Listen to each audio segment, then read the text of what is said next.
Let's take a look at the image module, the single image display option. So we have a demo page here with just a headline and a bunch of text. I want to add an image to make this look nicer. So let's jump into Spark. We have a brand new section here with no modules inside. So I'm going to add a module. We'll choose the image module and scroll that down so you can see it. And there's several different options in the image display drop down over here. We have single, which is the one we're going to focus on right now, and we'll get to the others in other videos. Single brings in a couple different image settings, one an alignment and a styling. We're not going to touch those right now. We need an image so you can see what's going on. So let's add in this image. Won't take long. We'll close that up.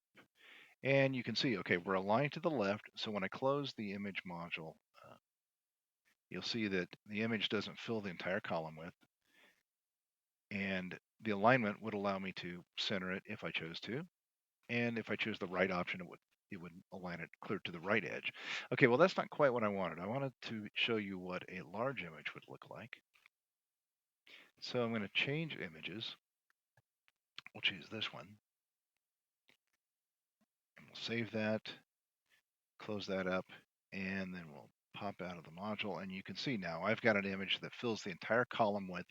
It is a very tall image. It's pushing the content down on the page, and I'd like that to come up the page a little bit. So I'm going to go back into the module and click on the image and crop it. I'll bring the crop tool down so you can see that. And I'm going to do a very tight horizontal image here with just some of the crowd and a little bit of the confetti. And we'll save that. And let's pop out of the module. And you can see now I have an extreme horizontal image, what we call a hero image. So it dresses up the page, but it doesn't push the actual text content far down on the page. So you don't have to do a lot of scrolling in order to see that there's text on the page. That's great. There's a couple other options that I can do on this. So we messed with the alignment earlier. Let's take a look at the styling. So let's turn on the shadow at this point. And I'll save this so you can see it on the finished page. We'll refresh that. And now I turned on the border, but you can't see it because the border comes in white. And on this particular site, the background is white. And many sites, the background is white. So if you want to be able to see that border, you need to go in and turn on the shadow. We'll save that, go back and refresh.